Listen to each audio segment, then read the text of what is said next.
से इस वीडियो बात करते हैं। इसके पीछे ट्रेंड में बात किया था कि एक्टिव पैसिव बनाते समय हम तीन परिवर्तन करते हैं, सब्जेक्ट में, ऑब्जेक्ट में और वर्ब में। ठीक है, तो अब आगे कैसे कंटिन्यू करेंगे कि एक्टिव पैसिव बनाते समय हम पहले सब्जेक्ट परिवर्तन कैसे करते हैं। तो सब्जेक्ट एक्टिव का फर्स्ट चेंजेस है और वो बन जाता है ऑब्जेक्ट पैसिव का। ठीक है, तो क्या करें, अगर सेंटेंस में यहाँ दिया गया है ही, तो ये चला जाएगा बाई हिम। ठीक है, शी है, बाई है हो जाता है, इट है। ठीक है, इट को उसी में रखते हैं इसलिए इसमें कोई चेंज नहीं करते हैं। दे है, बाई देम। लेकिन समटाइम्स कभी कभी इसका यूज करते हैं, कभी कभी नहीं यूज करते हैं, समटाइम यूज। दूसरा है you, by, I, by me, we, by अस।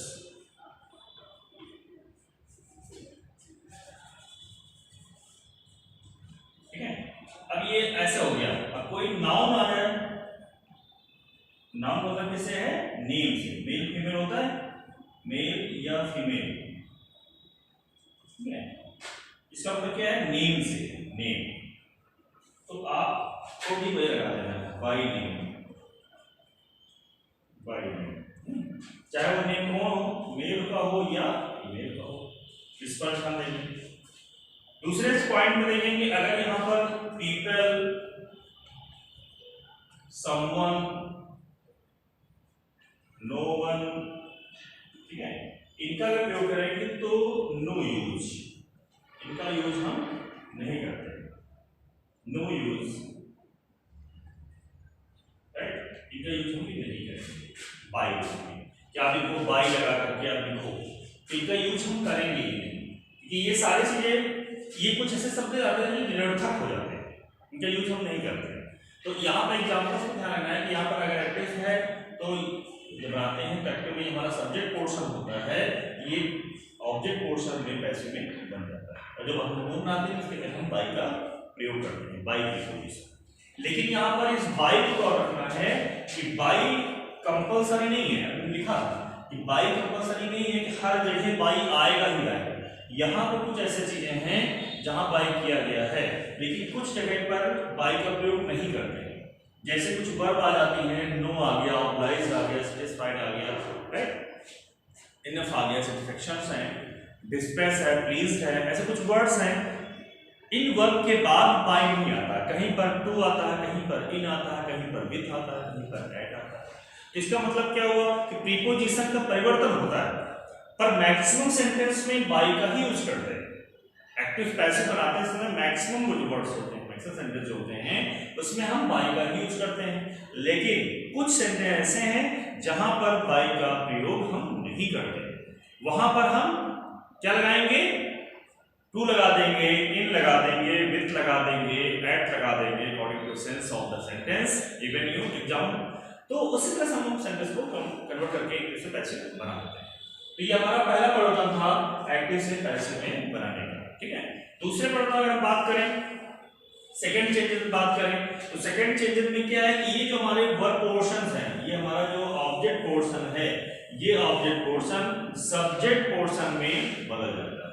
तो यहां पर हम क्या कर सकते हैं, यहां पर इसको ऑब्जर्व करिए कि इस पोर्शन में हमें ध्यान रखना है कि सेंटेंस में ये जो पोर्शन था, ठीक है, इस पोर्शन का परिवर्तन करेंगे।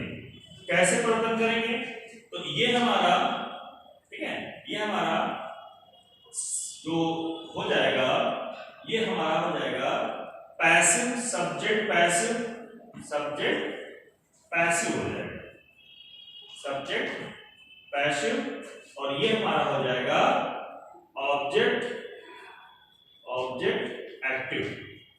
और इसको परिवर्तन करते हैं, ये हमारा दूसरा चेंजेस है जिसको हम कहते हैं चेंजिंग इन ऑब्जेक्ट। तो परिवर्तन कुछ और नहीं करना, केवल हम इस पॉइंट पे आ जाएंगे कि अगर हम करेंगे चेंजिंग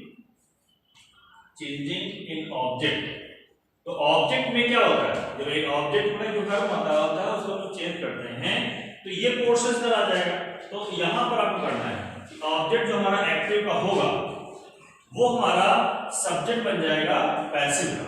तो एक्टिव का अगर यहाँ हिम दिया गया है तो ये बदल जाएगा ही में, हर दिया गया बदल जाएगा सी में, देम दिया गया बदल जाएगा दे में, यू दिया गया बाय यू में, मी दिया आई में, अस वी में और नेम इसमें चले जाएंगे।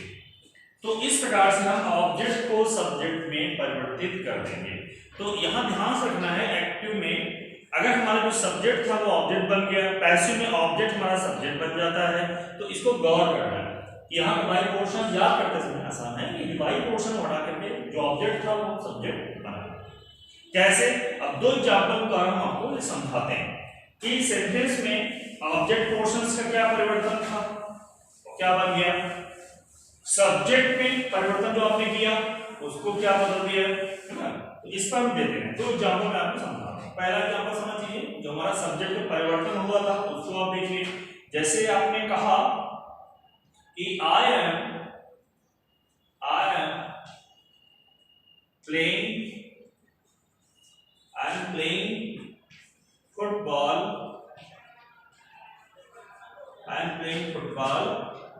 नाउ, ठीक है।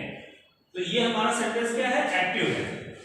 अब इस एक्टिव को हमें, ये सेंटेंस हमारा एक्टिव है, अब इसको हमें पैसिव बनाना है, ठीक है। तो हमने क्या किया, इस ऑब्जेक्ट को पहले लिया है तो लिखा football is being played, third form played लगाया, प्लेड बाय मी नाउ। तो ये हमारा क्या बन गया, पैसिव बन गया।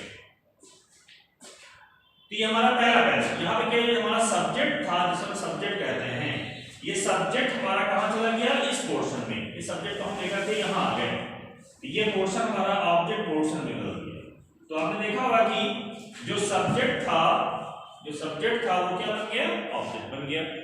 तो ये हमारा पहला पद्धति में बताया कि सब्जेक्ट का परिवर्तन, और सब्जेक्ट परिवर्तन एक्टिव में, जो सब्जेक्ट एक्टिव का था वो पैसिव क्या बन गया, पैसिव क्या बन गया, यहाँ ऑब्जेक्ट पोर्शन में आ गया।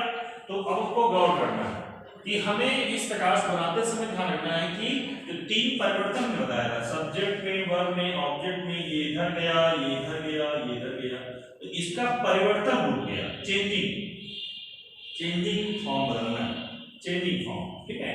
तो सब्जेक्ट जो होगा उसका चेंजिंग रूप यहाँ पे आएगा बाय या अदर कोई प्रीपोजिशंस के था, और ऑब्जेक्ट जो था वो इस पोर्शन में आएगा।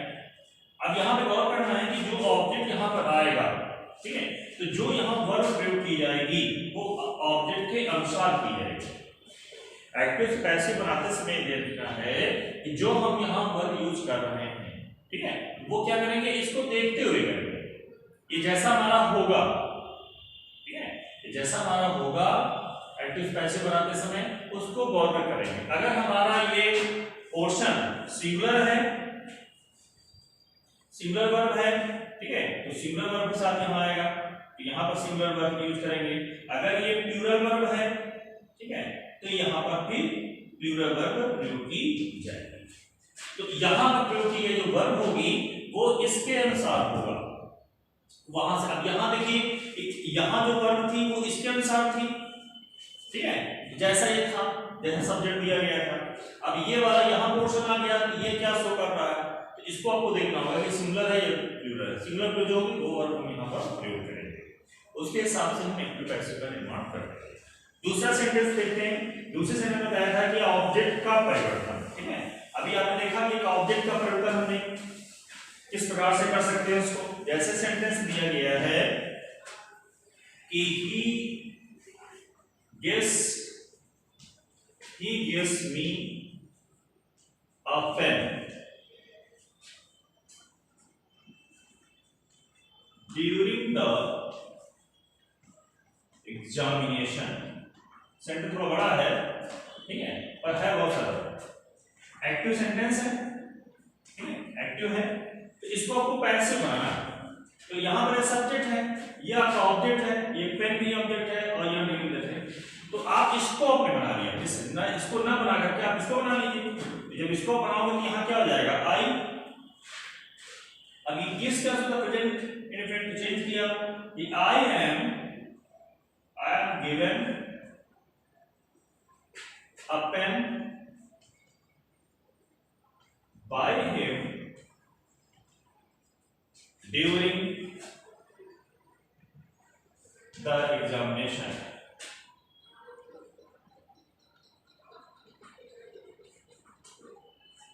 तो यहाँ पे जो कहा नहीं, जो ऑब्जेक्ट था उस ऑब्जेक्ट को आपने क्या बनाया, सब्जेक्ट बना दिया। ये हमारा सब्जेक्ट बन गया। तो यहाँ का ये ऑब्जेक्ट था और ये चलाया इसमें सब्जेक्ट पोर्शन चलाया ना। तो ऑब्जेक्ट का आपने सब्जेक्ट बनाया। अब ये जो सब्जेक्ट यहाँ बन गया, तो यहाँ के हिसाब से ये वर्ब थी, ये वर्ब जो प्रयोग की गई थी वो इसके हिसाब से थी, ही गिव्स का। अब आई के हिसाब से ये वर्ब यहाँ ये लग गई, आई एम। क्या आप जानते हैं प्रेजेंट डिफरेंट टेंस चला जाता है प्रेजेंट कंटीन्यूअस के इस फॉर्म में, ठीक है, नेक्स्ट फॉर्म में बी फॉर्म जिसे बोलते हो, उसमें हम इसका परिवर्तन कर देते हैं। तो एक्टिव पैसिव बनाते समय पहले दो परिवर्तन किया जाता है, सब्जेक्ट में परिवर्तन, दूसरा ऑब्जेक्ट परिवर्तन, ठीक है। तो ये तो परिवर्तन हमारे लिए सबसे जरूरी होते हैं, जिसके द्वारा हम ये कंफर्म कर लेते हैं कि एक टेंस कि कोई दिया गया सेंटेंस है वो किस प्रकार से बदला जाएगा। जब वो टेंस की बात करते हैं पहले तो कंफर्म कर लेते हैं सब्जेक्ट परिवर्तन, ऑब्जेक्ट परिवर्तन, और जब टेंस देखते हैं तो टेंस को उसके अकॉर्डिंग हम चेंज करते हैं, राइट। तो यहाँ हम देख सकते हैं दूसरे पार्ट में। अब हम दूसरे पार्ट क्या समझ सकते हैं, ठीक है, चेंजिंग इन वर्ब, ठीक है, चेंजिंग इन वर्ब।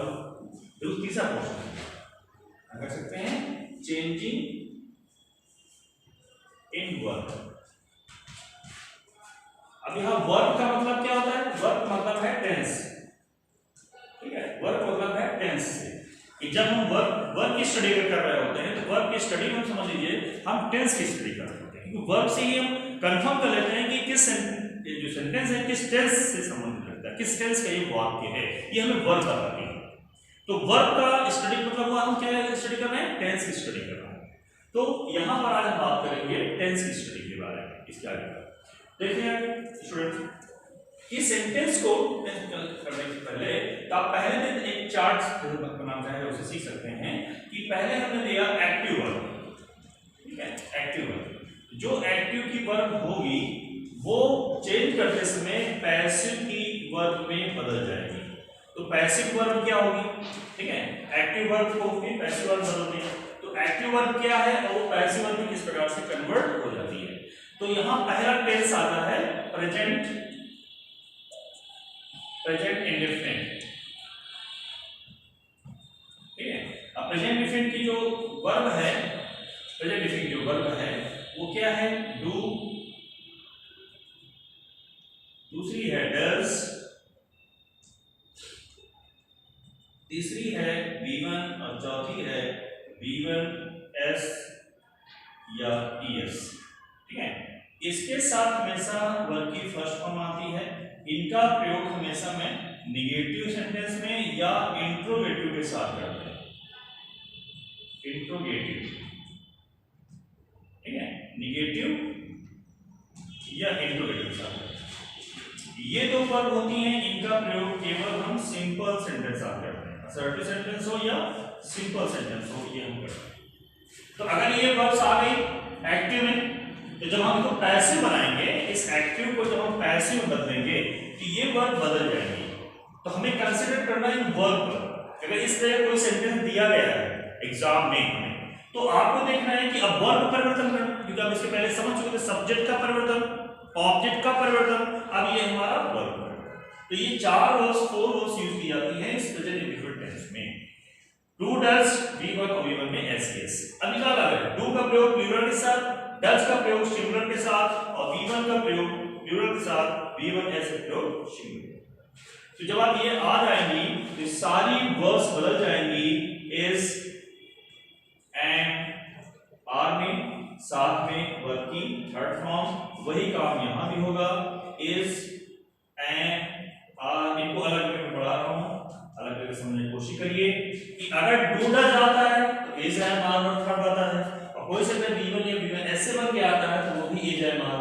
फॉर्म में बदल जाता है। इस पर दो चीज समझना होगा ना कि आपको याद करने में आसानी भी रहेगी और कंफर्म रहेगा कि अगर डूडा जाती तब भी इज़ामान में करना है और वर्ब में एस किया था तब भी इज़ामान में ही करना है। तो इस तरह से आपका सेंटेंस कभी रॉन्ग नहीं होगा, ठीक है। यहां पर जो गौर करेंगे, डू का प्रयोग हमेशा पीवी के साथ, डज का प्रयोग एसवी के साथ, V1 का प्रयोग पीवी के साथ, यहां पीएस करिए, पीएस एसएस और पीएस और एसएस। पीएस का मतलब होता है प्लूरल सब्जेक्ट, प्लूरल सब्जेक्ट, और एसएस का मतलब होता है सिंगुलर सब्जेक्ट, सिंगुलर सब्जेक्ट, ठीक है। तो ये हमारा शॉर्ट फॉर्म है। इसका समझ लीजिए, पीएस अगर है तो यहां पीवी पीएस वर्ब आएगी, और अगर यहां पर पीएस है तो पीएस वर्ब आएगी, ठीक है। अगर यहां पर एसएस है, सिंगुलर सब्जेक्ट है, तो सिंगुलर वर्ब आएगी, ठीक है। ये दो क्वेश्चन आप ध्यान रखना कि जैसा हमारा सब्जेक्ट होता है वैसे ही वर्ब का प्रयोग किया जाता है विशेष तौर पर। तो यहां पर आपने देखा कि अगर ये वर्ब प्रयोग किए गए तो इन वर्ब में इनका प्रयोग हम कर देते हैं। एग्जांपल समझ सकते हैं, एग्जांपल का आप गौर करें तो सेंटेंस जैसे दिया गया है कि Ravi does not sing a sweet song,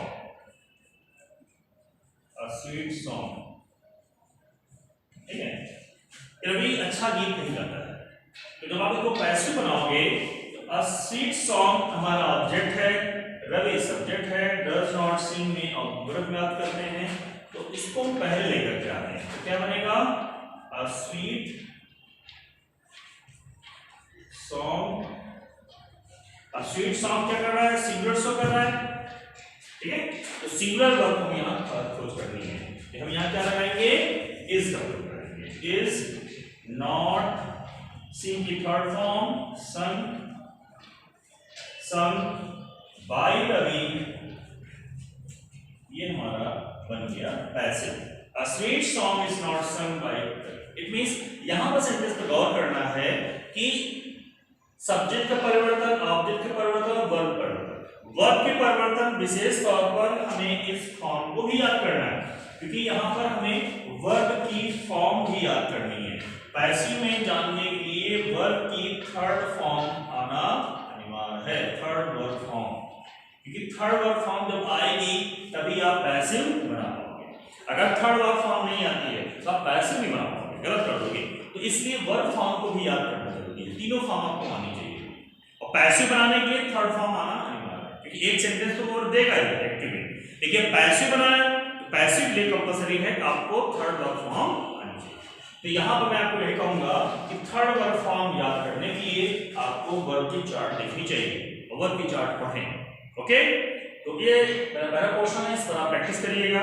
next part में हम बात करेंगे, ओके।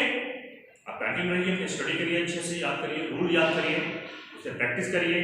Thank you.